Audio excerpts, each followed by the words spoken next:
Global oil markets are closely monitoring the ongoing conflict between Israel and Hamas. Prices have seen a slight increase from the previous week, but they remain significantly lower than recent peaks. The intense conflict in southern Israel and Gaza has caught the attention of the energy market. As of Tuesday afternoon, Brent crude oil futures, which serve as a key benchmark for the global oil market, were trading at approximately $88 per barrel. This marks a rise from the $84.50 per barrel observed when markets closed the previous Friday. It's worth noting that this price adjustment follows the unprecedented raid by Hamas militants into Israeli territory, leading to a tragic loss of life and the taking of hostages in Gaza. Subsequently, Israel launched a comprehensive response involving thousands of airstrikes in Gaza. Oil prices had been on a downward trend since reaching nearly $95 per barrel in late September. To gain more insights into the implications of the Middle East conflict on oil prices and its potential impact on economic growth, we can turn to McGlone. Let's listen to what he has to say on this matter to enhance our understanding. This goes back to 1970. I'm just taking WTI crude oil relative to its 40-month moving average. What we did back in last year was synonymous with a recession every single time since the big spike in 1973. Some of us remember that. I remember the big one in 79. That's when I was a gas jockey. The big one in 1980, I was in the trading pits.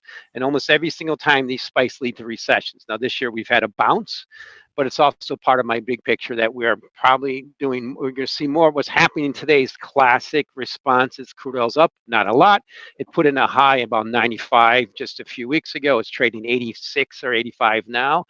And we have the stock market down, bond yields down a little bit, the ones that are trading in futures. Gold up, as you mentioned. I expect that to be more of a enduring pattern, but crude oil to tilt itself back down. And Bitcoin is proving itself. It's still a bit of a risk asset when things go down. But I want to tilt over to some of the things you should expect in crude oil. Here's a longer term chart going back to 1900.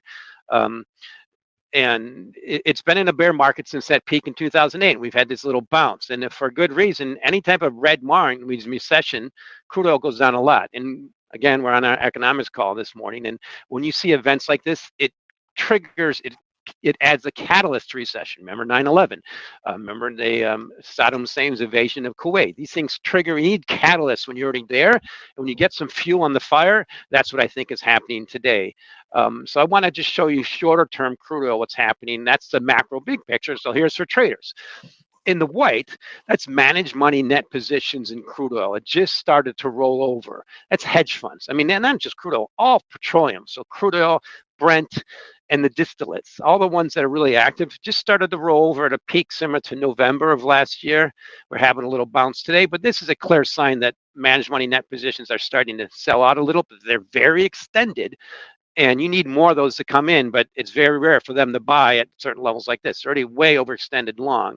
And I'll tilt over to Bitcoin and go back to you. And this is what I could not get away from the screens this weekend. I obviously was all over it. The key thing that happens in something like this is you hit stops. And people sell stuff that they can, not always what they want. Now, this is shorter term. The stock market's not down a lot. 0.5%'s nothing. But had that big bounce on Friday, which I thought was classic clear out the shorts for a recession. And there's been so many shorts. And I know them. I see them there because they're just saying, okay, I'm either going to buy puts or T notes or hedge myself, and I see it coming. So the key thing for Bitcoin I like to point out is liquidity is still negative. Bottom line, it is negative as you look at Fed funds out a year. Now, that's actually helped a little bit. This war has actually, Fed fund futures have actually increased a little, mean yields have dropped a little, means the Fed might lighten up. I don't think that's going to happen, but it's helped. But Bitcoin's tilting lower, and I like to say it's just stuck between the 50-week and the 100-week moving average. And with liquidity still negative and beta still positive and risks for recession, and what equities do in recessions, I think the 100-week moving average tilting lower is still the more powerful force. And that's down about 29,000 now. Not saying it's magic if it just stays above there, but you need to see divergent strength. And right now we're seeing normality in this kind of environment. Back to you. Experts have highlighted potential ways in which the conflict could influence oil prices, especially if it were to extend beyond the borders of Israel and Gaza. A key concern is the spread of disruption or conflict throughout the broader region, as noted by David Dhy, the head of oil and renewable fuels at Bloomberg NEF, which provides strategic research to market participants. The Middle East plays a crucial role in the global oil market, supplying nearly 1/3 of the world's crude oil and over 42% of medium-heavy oil, which is favored by refiners for producing jet fuel and diesel. DHY emphasized the limited number of alternative suppliers available to the market for medium oil. Russia, once a significant supplier, has been restricted from selling its medium crude on the open market due to its actions in Ukraine. Therefore, any further disruptions in the region could significantly affect the prices of these fuels, particularly medium crude. For a more in-depth analysis of oil price dynamics and potential impacts due to new developments, Mike McGlone's insights in the context of the oil chart are highly valuable. His expertise helps us gain a better understanding of how the situation could evolve. Please take a moment to like this video, subscribe to the channel, and don't forget to drop your comment and observations in the comment section below.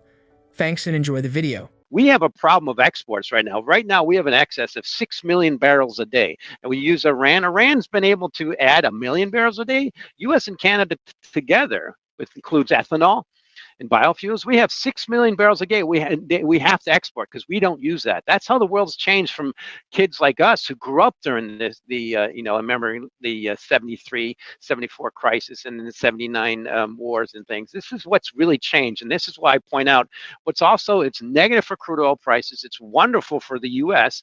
It's bad for Europe, bad for China, but the U.S. is a shining star in this. And that's where the dollar is no problem. Yet we're still restricting liquidity. I just want to show over a few other things. This is also a paradigm shift. What I show you in orange is total consumption of unleaded gas in this country. It's plunging. I mean, it peaked before the pandemic. I mean, absolutely plunging. I mean, I drive an electric car. It's awesome, but it's not just because of that. It's work from home.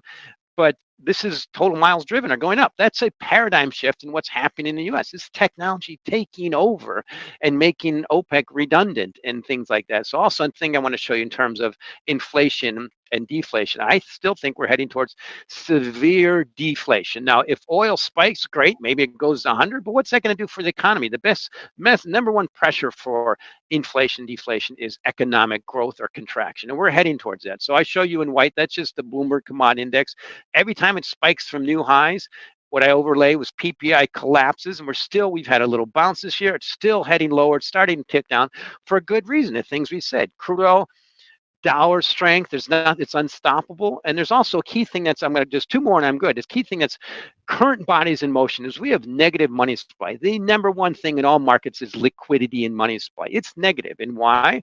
Biggest pump ever is still dumping. And we have a Fed funds rate well above negative money supply around 4%. So that's what's happening right now, is that we're going to change that. Again, this is just another little deflationary thing.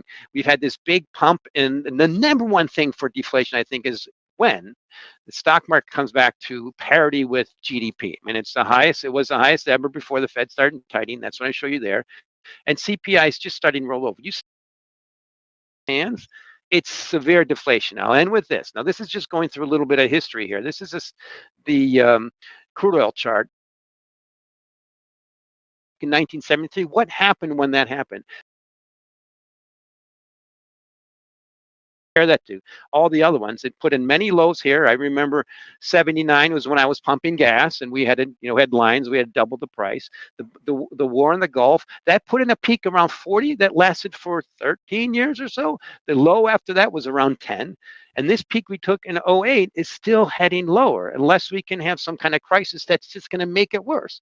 That's in agriculture too. That's just showing of how the world's changed since we were kids and we had to live through those big oil spikes. As the leader of the OPEC oil cartel, Saudi Arabia successfully rallied other oil-producing economies earlier this year to implement substantial production cuts, which in turn led to an increase in oil prices.